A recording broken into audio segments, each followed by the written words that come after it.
खुशबू हिंदुस्तान के मिट्टी की, मुस्कुराहट हर भारतवासी की, मुस्कुराहट हर भारतवासी की। वाओ जिंदगी देश के रंग-धागों के संग देखो, वाओ जिंदगी देश के रंग-धागों के संग देखो, वाओ जिंदगी देश के रंग-धागों के संग। I put a spell on you because you're mine. You better stop the things you do. I tell you, I ain't lying. I ain't lying.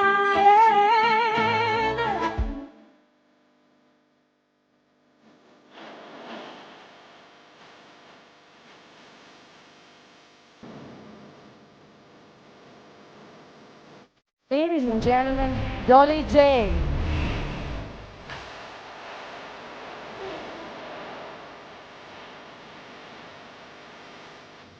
Hi, this is Sreecha Kapoor. Welcome to the show Wow Zindagi. So today we are with a well-known fashion designer, Dolly J. Come on, let's have a chat and let's know about her journey. Hi, how are you?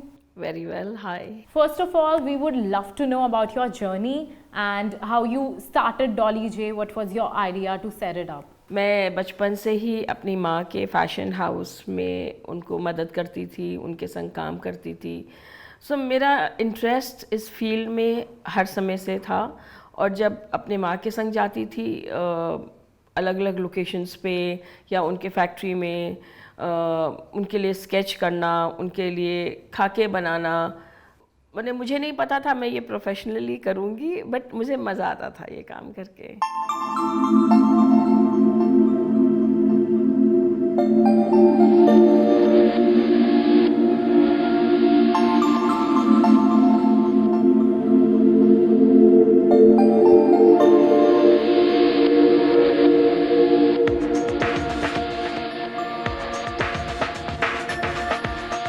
How did you set up Dolly J? Was it to like introduce some new stylish stuff or was it simply your love for handicraft? जब मैंने अपनी पढ़ाई की, art college गई and उसके बाद मैंने अपनी माँ को जॉइन किया उनके फैशन हाउस में, तो मैंने अपना पहला कलेक्शन बनाया, क्योंकि ये मेरी पढ़ाई नहीं थी, मैंने पढ़ाई आर्ट में किया।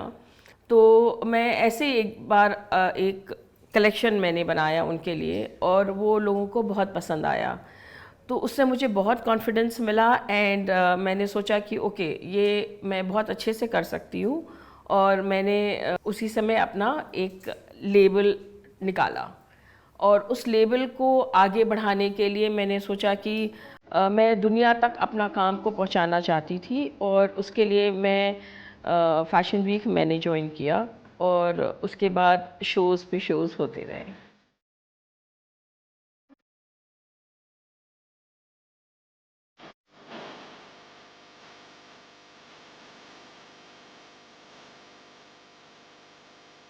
डॉली जे है वो वेस्टर्न वेयर के लिए जाना जाता है, Indian western wear, so Indian fusion western wear, so जिसमें जो कढ़ाई है हमारी वो इंडियन से इंस्पायर्ड है, और जो कट्स है वो वेस्टर्न से इंस्पायर्ड है।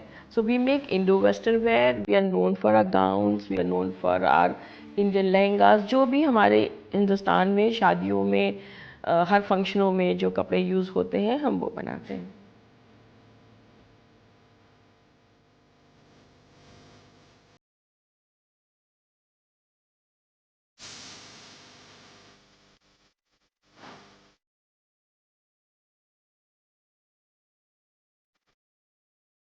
आप क्या सोचती हैं जो हमारी रिच हैंडीक्राफ्ट की हेरिटेज है उसका करंट टाइम में कितना वैल्यू है, चाहे वो बनारसी हो, पश्मीना हो, ब्लॉक प्रिंटिंग हो या चिकनकारी हो? जब मैं अपनी माँ के संग बनारस जाती थी, हमारे अपने व्यूवर्स थे, फिर मैं उनके संग लखनऊ जाती थी, हमने एक चिकनकारी का पूरा फैक्ट्री सेटअप किया वहाँ पे, बचपन की बात मैं बता रही हूँ। तो ये माई लव फॉर हैंडीक्राफ्ट, वो उस समय से अप्रिसिएशन फॉर हैंडीक्राफ्ट कि वो कैसे बनता है, किस लेवल पे कारीगर लोगों को कहाँ परेशानी आती है, कैसे हम इस काम को आगे बढ़ा सकते हैं।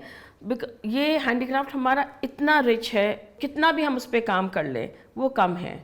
तो आज जब मैं, क्योंकि ये मेरा बचपन से शौक़ रहा है एंड मैं इन सारे कलाओं को अप्रिशिएट करना सीखी। जब डॉली जे खोली तो मेरा पहले कलेक्शन में मैंने सिर्फ बनारसी के वीव्स डाले। अब मैं बनारसी भी करती हूँ, चिकनकारी भी करती हूँ। अब मैं एक चिकनकारी का बहुत बड़ा शो करने जा रही हूँ। बट यंग जनरेशन को उसमें हमें इंटरेस्ट करने के लिए हमें उसमें चेंजेस लाने पड़ते हैं। सो भाषा वही रहती है, आकार बदल जाता है। सो अगर जो फैशन है, अगर टैंक टॉप का फैशन है तो वही चिकनकारी हम टैंक टॉप पे देते हैं।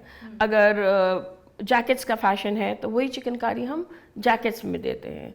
तो नए जो हमारे जो नई पीढ़ी है उनको इस कला में आकर्षित करने के लिए उनके मनपसंद कट्स में हम ये सारे काम डालते हैं।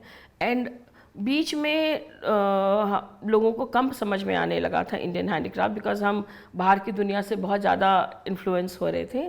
But over a period of time, since may be 10 years, I have seen कि जो यंग जनरेशन है वो इन कलाओं को पसंद करती है और अपने रोज़ की ज़िंदगी में डालने की कोशिश।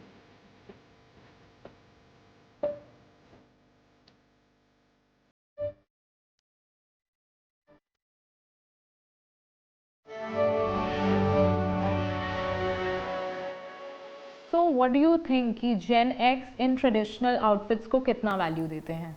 मे बी एक ज़माने में हम बहुत भारी बनाते थे, लहंगे 10-10, 20-20 kg के होते थे। बट अब जो नई पीढ़ी है, जो नेक्स्ट जो आपने कहा, वो और इजी कपड़े चाहती है। वो द कंसेप्ट्स हैव चेंज्ड। जो सोच है उनकी कि हमें शादी में नीचे मुंह झुका के बैठना नहीं है, हम अपनी ही शादी को, अपने फंक्शनों को, अपनी पार्टियों को एंजॉय करना चाहते हैं। तो उसके लिए चीज़ वही है, बट थिंग्स हैव चेंज्ड। वो और हल्के कपड़े बनने लगे हैं, वज़न में कम, सो दैट ये बच्चे अपने पार्टियों को, अपने फंक्शनों को एंजॉय कर सकें। सो चीज़ें वही बन रही हैं, लेकिन बस उसमें हर समय से हर 2 साल में उसमें काफ़ी बदलाव आ जाता है कि for the new generation to accept whatever we are doing.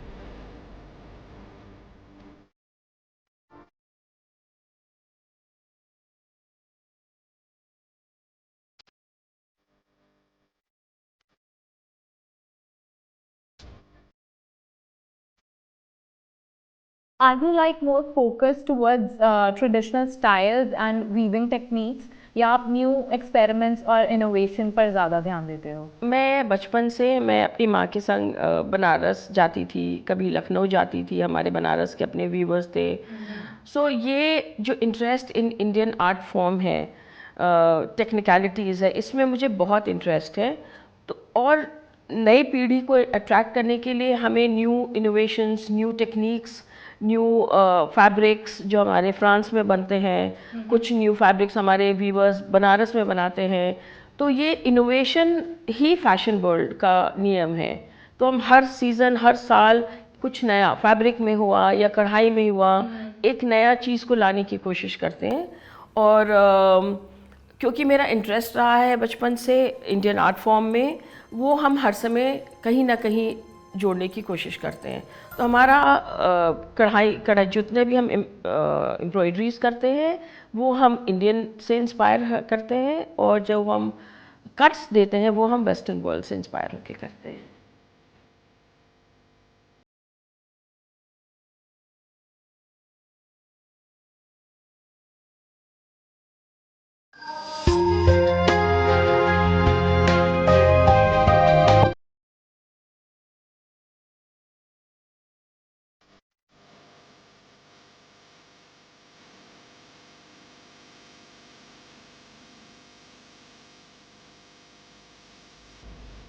क्या कुछ ऐसे भी हैंडीक्राफ्ट टेक्निक्स हैं जो दैट आर डाइंग एंड उनको कैसे रिवाइव कर सकते हैं? Yes, there are lots of techniques which are dying, but issue ये होता है कि जो ओल्ड एज टेक्निक्स हैं वो आज के फास्ट पेस्ड वर्ल्ड में कितने बार हम उसे उस चीज़ में ढाल नहीं पाते हैं। सो अज्यूमिंग जो हम मुकेश बनाते थे आज से 20 साल पहले, जो मेरे पास मेरी माँ के सैम्पल्स हैं, वो बनाने वाले लोग अब लखनऊ में भी नहीं रहे। और इसी टाइप के बहुत सारे आर्ट फॉर्म्स हैं जिसमें they are very time taking and उसको सस्ते में और लोगों तक पहुंचाना थोड़ा मुश्किल हो जाता है। तो यही आर्ट एंड आर्टिस्ट और फैशन डिज़ाइनर्स या गवर्नमेंट का काम रहता है कि हम उसको नए फॉर्म कैसे दें, वही पुरानी चीज़ को नए फॉर्म में more acceptable to the masses, वो हम कैसे बनाएं, विच इज़ वेरी चैलेंजिंग।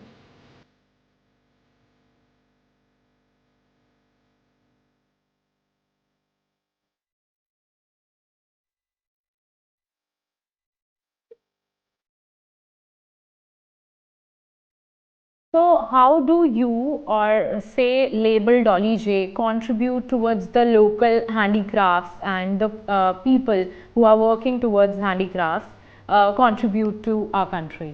जैसे मैंने पहले कहा, हम चिकनकारी और इसमें बनारसी में बहुत काम करते हैं एंड वहाँ हमारी बड़े बड़े सेटअप्स हैं, हमारी बड़ी फैक्ट्री है जिसमें लखनऊ में सिर्फ आई थिंक 200 से 300 औरतें काम करती हैं वहाँ पे आज के दिन। तो दिस इज़ मैं चाहती हूँ कि यही काम हम घर घर तक पहुँचा सकें और हम हिंदुस्तान में और हिंदुस्तान के बाहर, जब मैं पेरिस फैशन वीक की थी आईफिल टावर के ऊपर, तब भी मैंने यही जैकेट्स बनाए थे चिकनकारी पर और बनारसी पे, जो वहाँ के लोगों को बहुत पसंद आया था।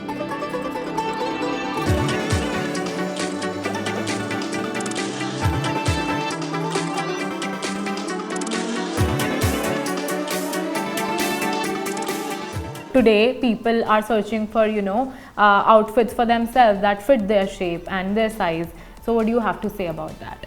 We as a label fit to size, like made to size हम बनाते हैं।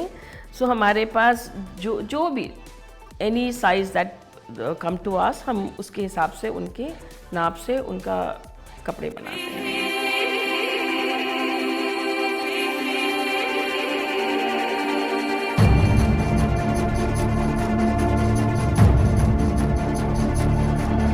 You had this vision to set up Dolly J. What is your take on your success today and how did you become successful? If you can let us know about that.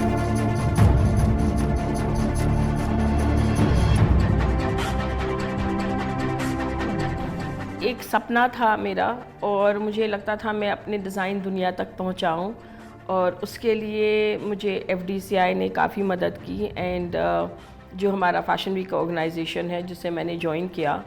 But सिर्फ join करने से नहीं काम बना, उसमें बहुत कड़ी मेहनत मैंने सालों की।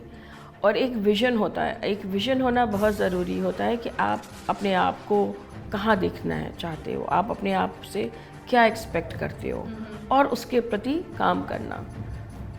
और ये बात नहीं है कि फेलियर्स नहीं आते हैं। हम जब डिज़ाइनर्स को देखते हैं या किसी भी सक्सेसफुल इंसान को देखते हैं तो हमें लगता है कि अरे कितने आराम से इसने ये सब कुछ पा लिया होगा, कि नहीं, फेलियर्स आते हैं। और जितना आप परिश्रम आगे की ओर बढ़ना चाहते हैं, फेलियर्स आपकी ज़िंदगी में उतना ही आते हैं। रोज़ कुछ ना कुछ होता है और फिर हम अपना कपड़े साफ़ करते हैं और आगे उठ के दोबारा काम करते हैं। सो मैं आने वाली पीढ़ी से यही बोलना चाहूँगी कि विज़न रखो, मेहनत रखो और फेलियर्स से नहीं डरो। वो फेलियर्स आते रहेंगे, बस उसे हमें एक सीख समझ के और आगे बढ़ना है। It was so lovely talking to you. We have learned so much. This was so inspiring and thank you so much for joining us. Thank you so much. It's a pleasure to be here.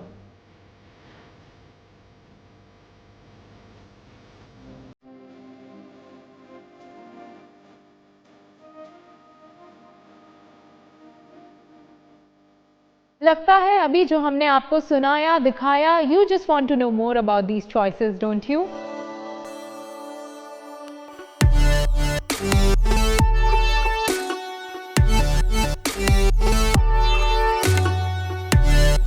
I seriously feel that we Indians have taken our own culture, our art for granted. But अब time आ गया है that we should also feel proud about this and अपनी कला और अपने कलाकारों को और प्रमोट करें।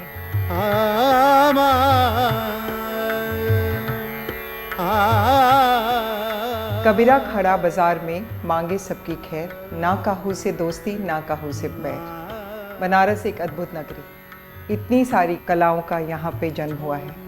गंगा घाट और यहाँ के जन्मे हुए संतों का तो क्या ही कहना। झोली पत्र विभूति न बटुआ, अनहद बे न बजावे, मांगी न खाई न भूखा सोवे, घर वंगना फिर आवे, जोगी एक के। अगर यहाँ के संतों की बात करें तो कबीर दास जी का नाम प्रथम पंक्तियों में लिखा जाएगा। अपने समय के बहुत ही संवेदनशील कवि थे। कबीर जी अपने आप को जुलाहा बांधते थे और बुनते बुनते उन्होंने इतनी सारी दोहे गाए। मानवता के प्रति उनका प्रेम आज भी उनके दोहों में पाया जाता है। 5 जना माटी कहे कुम्हार से, तू क्या रौंदे मोए, एक दिन ऐसा आएगा मैं रौंदूंगी तोए। चदरिया झीनी रे झीनी, राम नाम रस भीनी चदरिया। 5 जना की जमाती चलावे, दास गुरु में चेला। कबीर दास एक बुनकर थे और वह बनारस के रहने वाले थे, इसलिए बनारस के बुनकरों द्वारा कबीर दास की याद को जीवंत बनाए रखने के लिए उनके लिखे हुए दोहे पद इन खूबसूरत साड़ियों पर उकेरे गए। दास कबीरा जतन से, ओढ़ी ज्यों की त्यों धर दीनी चदरिया। कहे कबीर उन्हीं देश सिधाए, बहुरी नई जग मेला, जोगी एक अकेला, बाबा जोगी एक अकेला। हेलो एंड वेलकम, एक बार फिर से आपका स्वागत है। और जैसे कि हमने आपसे वादा किया था कि हम आपको लेके चलेंगे फिर से बनारस की उन गलियों में और दिखाएंगे आपको यहाँ की खूबसूरत बनारसी साड़ियाँ। तो आइए चलते हैं।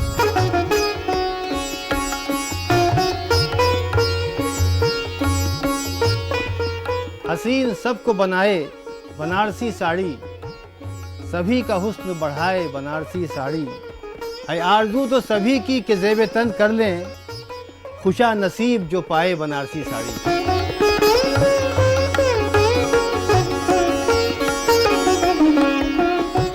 बुने गए जो नज़ाकत से रेशमी धागे, फरहले नाज को भाए बनारसी साड़ी। कदम बढ़ाए कोई कद्रदां जो इसकी तरफ, तो अपना हाथ बढ़ाए बनारसी साड़ी। जरी से इस पे बनाए गए जो गुल बूटे, कली दिलों की खिलाए बनारसी साड़ी। दिलाए इज्जतो शोहरत तमाम दुनिया में, मेरी दुआ है बराए बनारसी साड़ी। सभी का हुस्न बढ़ाए बनारसी साड़ी।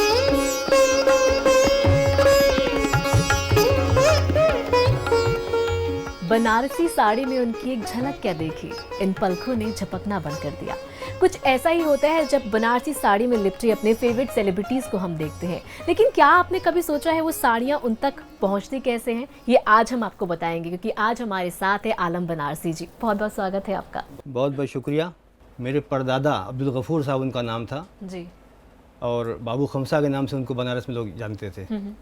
वो इसके बहुत बड़े कारीगर थे बनारसी साड़ियों के, और साथ ही साथ एक उनके अंदर फ़न ये भी था कि वो बहुत बड़े शायर भी थे। अच्छा। मैं भी बुनकर हूँ, मैं भी शायर हूँ। अरे वाह। और पहले इस जगह पे करघे लगा हुआ करते थे जहाँ पे आप बैठी हुई हैं, इसी में बुनाई भी होती थी। तो ये हुनर हम लोग भी जानते हैं। बॉलीवुड तक पहुंची हैं आपकी साड़ियाँ। तो किन किन सेलिब्रिटीज़ ने आपकी साड़ी पहनी है? ऐश्वर्या राय ने पहनी है, अरे वो घाघरा पहना हुआ है जो। एक गाना है कजरा रे तेरे कारे कारे नैना, तो लहंगा हमारी कपड़ा। यानी ऐश्वर्या से लेकर दीपिका पादुकोण ने आपका कलेक्शन पहना है जी। और उन्होंने भी पहना है एक जो वो चरखाने वाली साड़ी है, विद्या बालन जी। जी जरूर आपने अपने किसी फेवरेट बॉलीवुड सेलिब्रिटी को इस साड़ी को पहने स्पॉट किया होगा। ये कॉटन में बना है, प्योर कॉटन में। इसमें देखेंगे पूरा जरी का काम है, तो बेहद खूबसूरत ये साड़ी है। इसके साथ साथ और कौन सी साड़ियाँ हैं? एक कपड़ा देखिए ये है जी, तो इसको भी एक फिल्म में पहना गया है। इसका लहंगा पहना गया है, इसको डाई करके। इसको डाई कर, ये डाइबल कपड़ा है जी। आप दुनिया के कोई कलर चाहे तो इसमें इसको डाई कर सकते तो ये हैं। कौन सा कपड़ा है? ये कपड़ा है शिफॉन, इसको बोलते हैं, शिफॉन, जॉर्जेट भी बोलते प्योर हैं, शिफॉन। लेकिन ये प्योर है, सिल्क से बना हुआ है। सिल्क से बना सिल्क के 2 धागे को ट्विस्ट करके जी, उसमें हाई ट्विस्टिंग करके इसको बनाया जाता है। तो इस कपड़े में एक खूबी ये भी होती है कि इसको किसी भी कलर में रंगा जाता है, रंगा जा सकता है। दूसरी बात ये कि अगर आप पहनते पहनते साड़ी थक जाएं जी, तो उस कलर को आप ट्रांसफर भी करा सकते हैं, अच्छा, दूसरा कलर हो जाएगा, रिडाइबल भी हो अब जाती है। मजे की बात यह है कि इसकी जरी खराब नहीं होगी, जरी खराब जरी क्योंकि खराब प्योर नहीं का होगी। काम है और सारा। इसकी उम्र बहुत ज्यादा होती है। देखिए सबकी ख्वाहिश होती है कि इस उम्र में कम से कम एक बार बनारस हम घूम लें, जी बिल्कुल, काशी का दर्शन कर लें। बिल्कुल। तो हमने काशी दर्शन को साड़ी में उतार दिया है। अरे वाह, ये सिल्क की साड़ी है, जरी पूरा का इस पे गंगा काम है, घाट। सिल्वर और गोल्ड।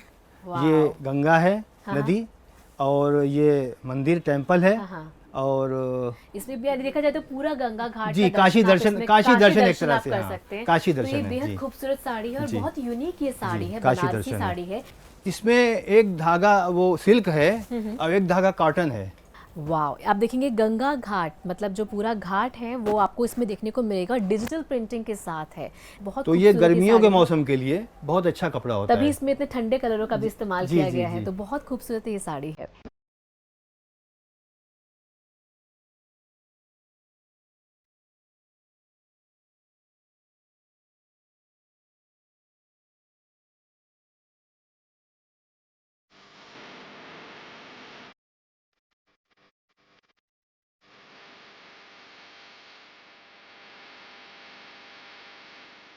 अगर हम इसकी डिजाइनिंग की बात करें, क्योंकि मार्केट में कंपटीशन बहुत ज़्यादा है, तो किस तरह से आप नए नए डिज़ाइन को इन्वेंट करते हैं, किस तरह से आप नए नए डिज़ाइन निकालते हैं, क्योंकि कितना कंपटीशन आपको फेस करना पड़ता है ये सब? बहुत ज्यादा। जी। और जब से ये टीवी पे सीरियल आने लगे हैं जी तो इसकी वजह से और ज्यादा जी, रोज नई डिजाइनें आ रही हैं। हाँ हाँ, तो हम भी अपडेट रखते हैं, उसके हाँ। साथ चलना पड़ता है।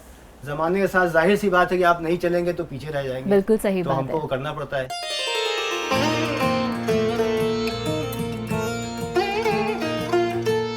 जैसा कि आप सब जानते हैं कि हमारा ये शो हमारी धरोहर, हमारी संस्कृति और हमारी कला को आप सब तक पहुंचाता आ रहा है। कपड़े, उनकी बनावट, तरह तरह के स्टाइल्स, अलग अलग राज्यों की खुशबू लिए। आज के लिए बस इतना ही। सी यू सून। हमें ज़रूर लिखिए हमारी ईमेल आईडी पे। हमारा ईमेल आईडी है wowzindagi@gmail.com। Be happy, be healthy. See you, good bye.